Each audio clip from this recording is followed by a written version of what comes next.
ॐ भूर्भुवः स्वः तत्सवितुर्वरेण्यं भर्गो देवस्य धीमहि धियो यो नः प्रचोदयात्.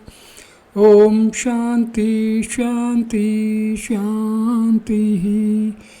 Namaste my dear friends. In this video I am going to describe how Bhagawan Sri Satya Sai Baba has revealed the mystery of the self and the mystery of Brahman. Let us start the video. Baba addresses his devotees as embodiments of love. Why should one crave for pleasure and prosperity, education and exalted position? It is enough if one has a compassionate heart, peace and happiness. This is all that humanity needs today. Embodiments of love. Today, scientists are propagating various theories to the world.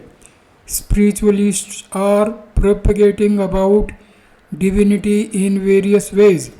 However, the mankind is not able to understand what the scientists and the spiritualists are saying.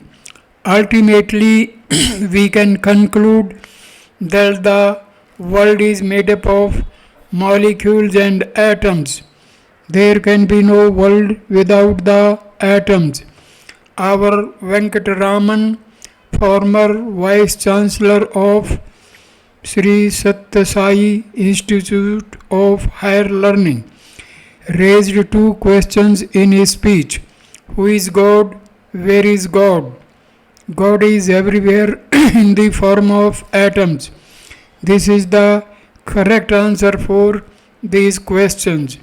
The universe is a combination of atoms. The Vedantins, Vedic scholars say, Aroranian Mahato Mahiyan, Brahma is subtler than the subtlest and vaster than the vastest. It is because of the coming together of the atoms that we find the five elements,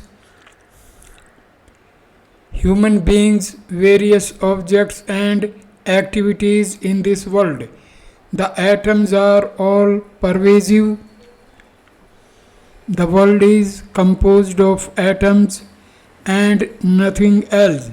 The people, the birds and animals, the food, the water, the mansions, the light, everything is made up of atoms. Brahman does not have a specific form. Brahman is subtler than the subtlest, vaster than the vastest. He is the eternal witness and pervades the entire universe in the form of atoms. All powers are latent in man. There is no power that is not in him. Light waves and electric waves are present in him. Magnetic power is the greatest of all. It is present in man from top to toe. This is the cause of attraction power in him.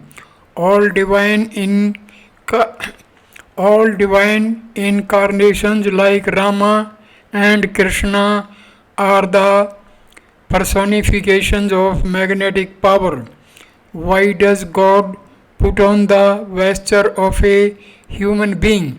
Some say that God has no form, and some others argue that God has an infinite form. Truly speaking, none of these descriptions is correct. Every atom has a form. Likewise, God also has a form. He assumed the form which his devotees attribute to him. He manifests in the form which his devotees adore, worship, and contemplate on. Sound has no form, but the object that produces sound has a form. Likewise, bliss has no form, but the person who experiences it has a form. Fragrance has no form, but the flower that emits fragrance has a form. Love has no form, but the mother who confers love has a form. Water has no form, but the container has a form. Water assumes the form of the container. Likewise, God has no form, but the atom which manifests divinity has a form. It is a mistake to argue that God has no form. In fact, all forms are His. He is infinite and all pervasive. Atom is the primordial basis for the entire creation. Nothing exists to the exclusion of atom. Atoms constitute the world. Divinity is immanent in the atom. The form of atom is the form of God. Man should make efforts to recognize this truth. Scientists had to struggle hard for 1,000 years to recognize that atom is all pervasive. However, thousands of years ago, child Prahlada recognized and proclaimed this truth. Never doubt that God is here and He is not there. He is everywhere. Wherever you search for Him, you can find Him there. But even today, scientists have not recognized this truth. Divinity transcends science. That is why people call it transcendental power. People have given it various names. Names may vary, but the fundamental basis is the same. That is the atom. The power of an atom is infinite and is present in everyone. If you question a boy as to what a magnet is, he will say that it has the power to attract iron filings. However, if you put the same question to a businessman, he will say money is the magnet. For a husband, wife is the magnet, and for a wife, husband is the magnet. For a bee, flower is the magnet. Thus we see that everything in the creation has magnetic power latent in it. Even science cannot deny it. In olden days, kings used to wear crowns embedded with magnets, because of which people would get attracted to him. Likewise, queens also used to wear jewelry studded with magnets to attract people. God is also magnetic power personified. He is the super magnet. That's why God attracts the entire creation. Such divine magnetic power is present in everyone. However, man is not making any effort to understand his latent power. God has infinite attraction power. King Janak had Shiva's bow at his residence, which was very heavy. It was not possible for mortals to lift the bow. One day Sita, who was very young at the time, was engaged in a game of ball with her playmates. As they were playing, it so happened that the ball was trapped underneath Shiva's bow. All the children tried to when to lift it. This Sita quite casually lifted it with her left hand and picked up the ball. King Janak was astonished when he came to know of the incident. He realized that Sita was not ordinary girl.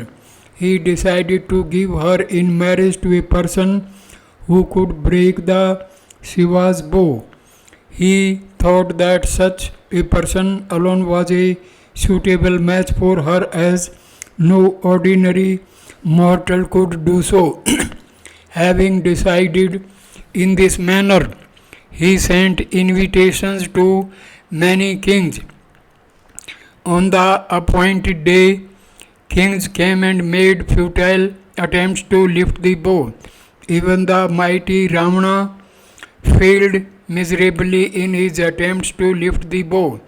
Sage Vishwamitra had brought Ram and Lakshman with him to Janak's court. All those who had assembled were attracted by their radiant forms. No one was looking at the bow. Their attention was focused on Ram and Lakshman. Sage Vishwamitra gave a meaningful look towards Rama. Rama understood its implication and slowly started walking towards the bow. All those who had assembled were smiling to themselves, thinking how could a young boy accomplish a task which even the mighty Ravan failed to achieve. To the amazement of all, Ram lifted the bow quite effortlessly with his left hand. Janak was reminded of the incident of Sita having lifted the bow. He was overjoyed with the feeling that he had found a suitable match for Sita. In the meantime, Ram tried to string the bow. In the process, it broke with a thunderous sound. People were ecstatic, seeing the majestic form of Ram and his mighty prowess. They hailed the good fortune of Sita profusely. They were happy that Sita won the hand of a person who was virtuous, powerful, and handsome. This episode demonstrates that Sita and Ram had the magnetic power in full measure. Purnamada Puranmidam, that's whole, and this is whole, etc. Ram was the embodiment of magnetic power. So also was Sita. Sita represents Prakriti, nature, and Ram is Paramatma, God. They are made for each other. Divinity can be recognized by its infinite attraction. Divinity can be recognized by its infinite attraction power. Such power is present in everyone. However, man is not making any effort to recognize his innate power. He goes by his physical power and indulges in self aggrandizement. What humanity needs is not pleasure and prosperity.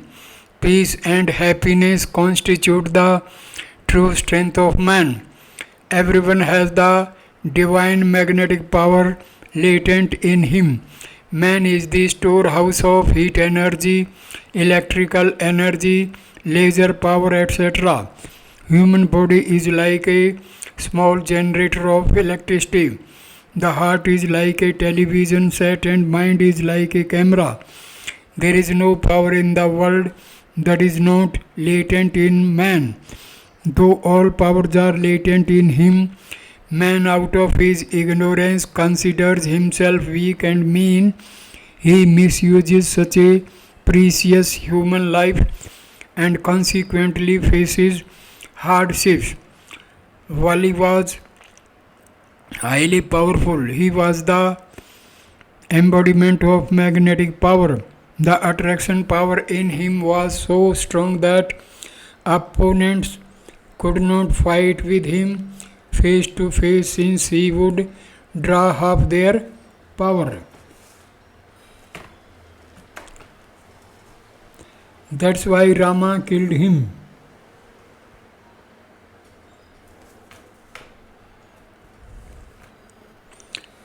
by shooting an arrow from behind a tree.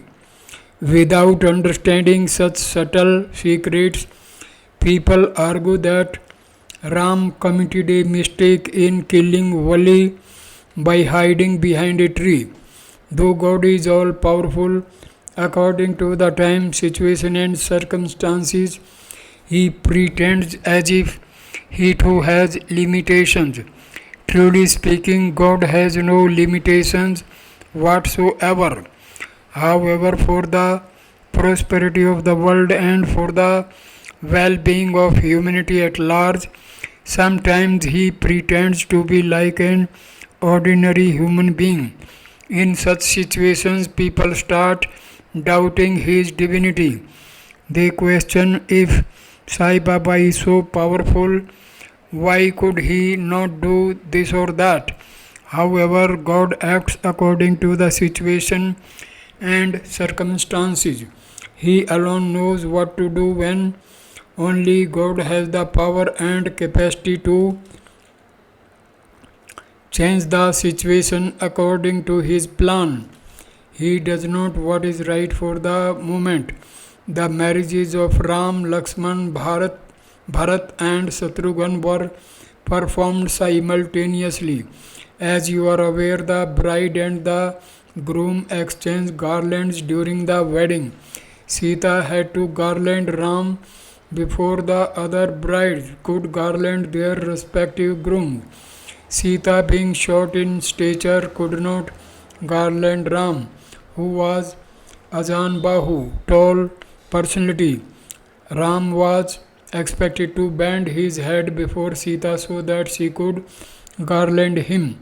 However, he would not do so, lest people should say that Ram, one of valor and righteousness, he would not do so. Bent his head before a woman. Unable to garland Ram, Sita was holding the garland in her hand for a long time. The onlookers were surprised and watching the proceedings without batting an eyelid. There is another secret in this act of Ram. From the worldly point of view, Ram had not seen Sita till then. Only after tying the Mangal Sutra would Sita become his consort and he would have the right to look at her. It is not proper for a man to look at an unmarried woman. This was the dharma of Rama. He had laid down for himself this restriction. Lakshman was the incarnation of Adi Shesha, who carries the Mother Earth on his hood. Ram looked at Lakshmana as if to say, "Look, why don't you raise that part of earth where Sita is standing to enable her to garland me?" Then Lakshman indicated to Ram that it was not possible to raise any particular area. If he tries to raise that part of earth where Sita was standing simultaneously, Ram would be raised and so also others. Lakshman, being one of the intelligence, thought of a plan to solve the problem. All of a sudden he fell at the feet of Ram and would not get up for a long time. Then Ram had to bend his head to lift Lakshman. Sita seized the opportunity and lost no time in garlanding him. Saint Tyagaraja sang the following verse in praise of Ram. O Ram, if it was not for your mighty power, would a mere monkey leap across the ocean? Would Lakshmi Devi, the goddess of wealth, would become your consort? Would the mighty Lakshman worship you? Would the intelligent Bharat offer his salutation to you? No doubt your power is unparalleled. Today people read the Ramayana, the Mahabharata and the Bhagavata, but they fail to recognize the subtle implications contained in them. Where there is divinity, there is attraction power. Many people of different nations have gathered here. No one has called you here, nor did anyone send you invitation. The name and form of Bhagawan has attracted you here. No one is making any effort to recognize this divine power of attraction. The divine power of attraction cannot be described. It can attract anything. However, God uses this power in a limited manner. God has infinite power, but He adheres to certain limitations that He has laid down for Himself. Every man has this divine power latent in him. That is why the Vedas declare Isvara Sarva Bhutanam. God is the indweller in all beings. Isha Vasham Idam Jagat. The entire universe is permeated by God. All that you see, hear, and experience in the world is nothing but the reflection, reaction, and resound of atoms. First, you should understand the principle of the atom. People undertake various spiritual practices, but God cannot be attained through such practices. Today, man is unable to realize the truth as there is none to show him the proper path.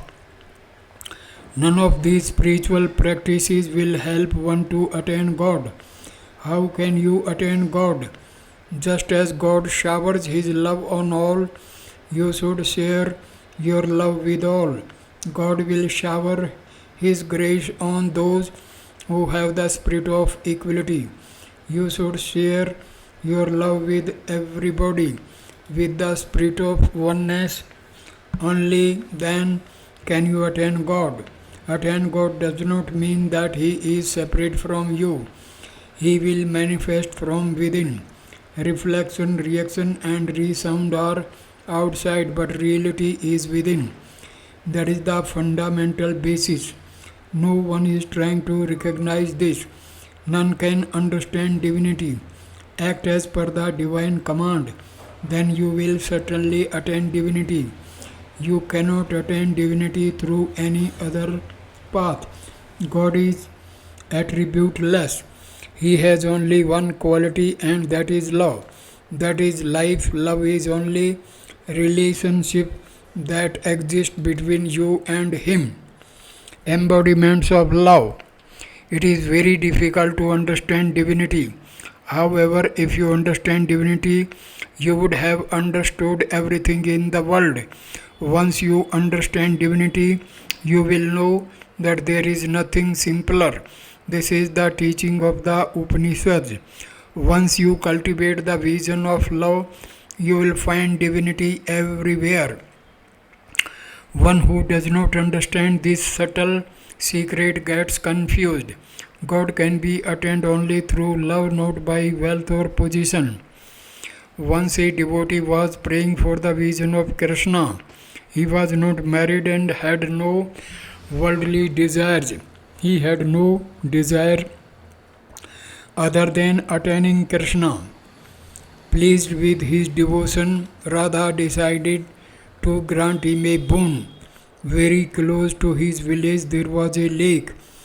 A Bengal seller went to the lake to quench his thirst.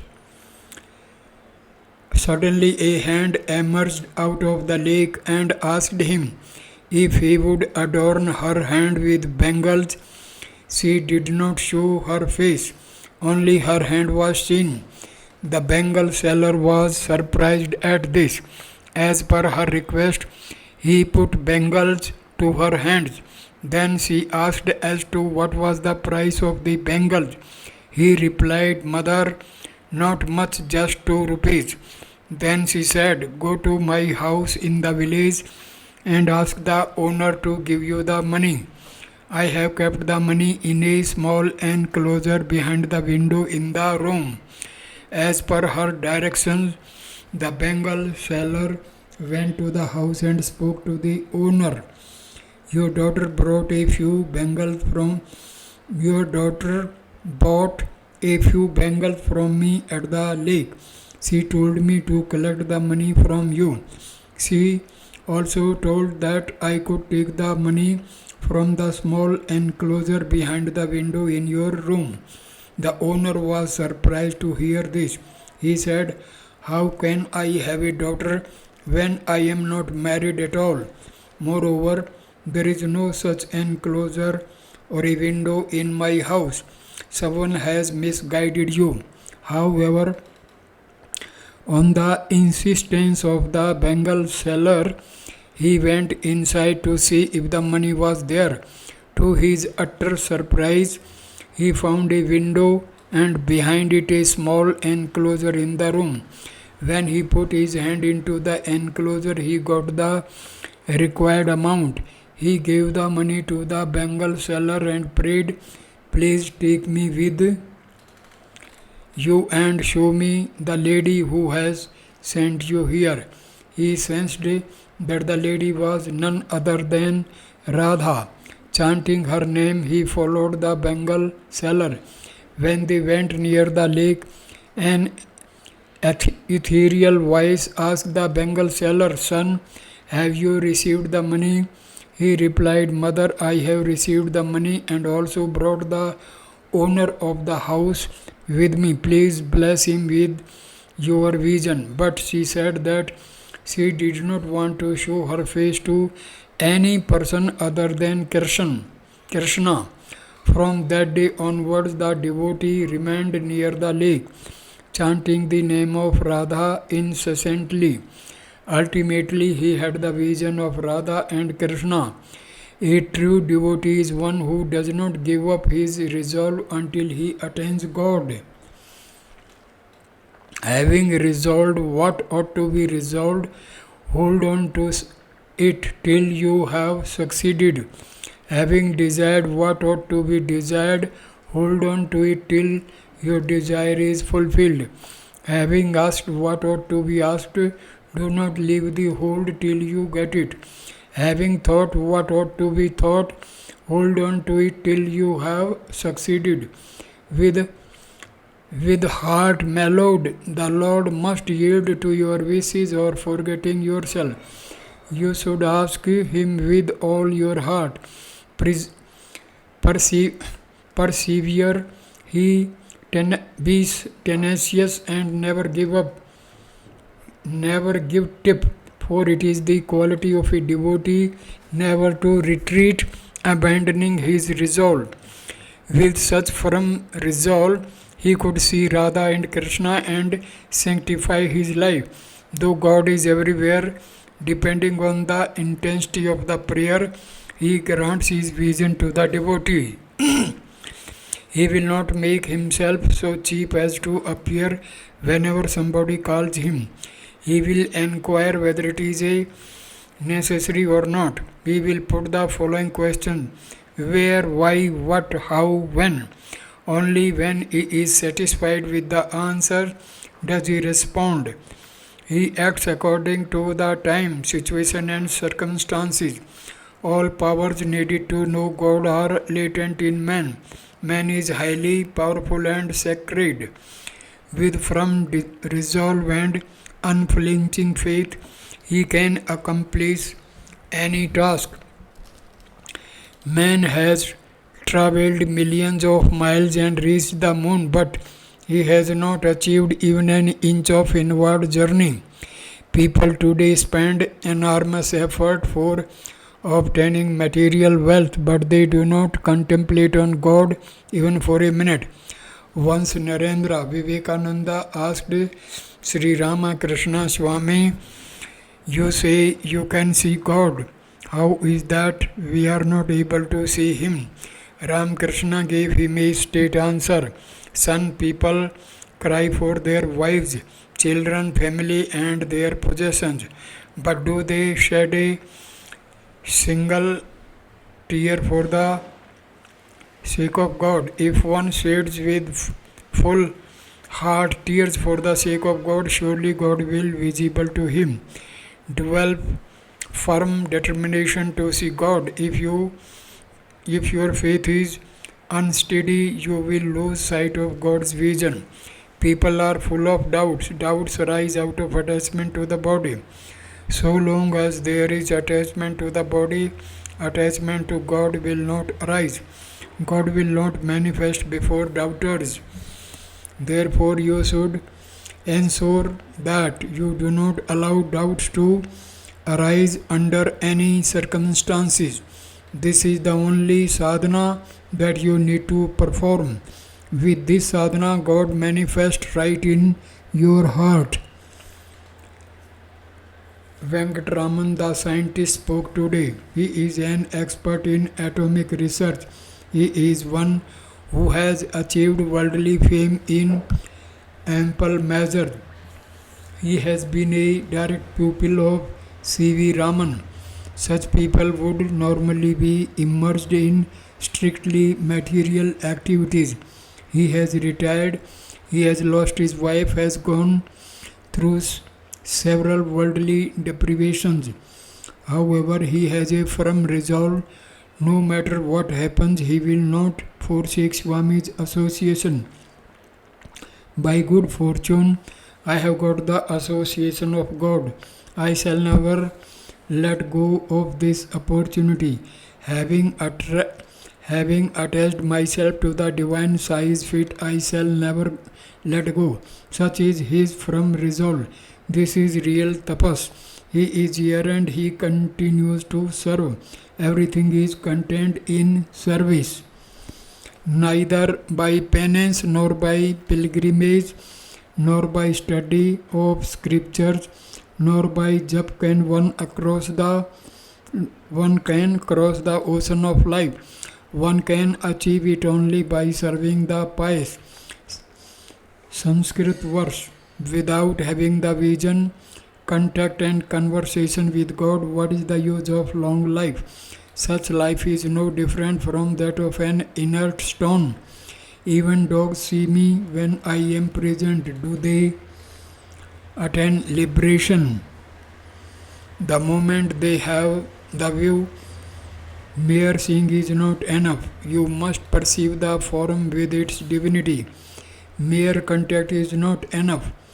One must touch with a divine feeling. The divine vibration should emanate straight from the heart. Bhagawan shows himself in the form conceived by each. Whatever form is that favorite of the devotee, he appears in that form. All forms are that of God. The formless one assumes manifold forms for the sake of the devotees. Firstly, one must recognize the principle of divinity. There are several subtle ways for this. I shall talk about these next time. Thank you for watching this wonderful video. Namaskar, my dear friends. Thank you.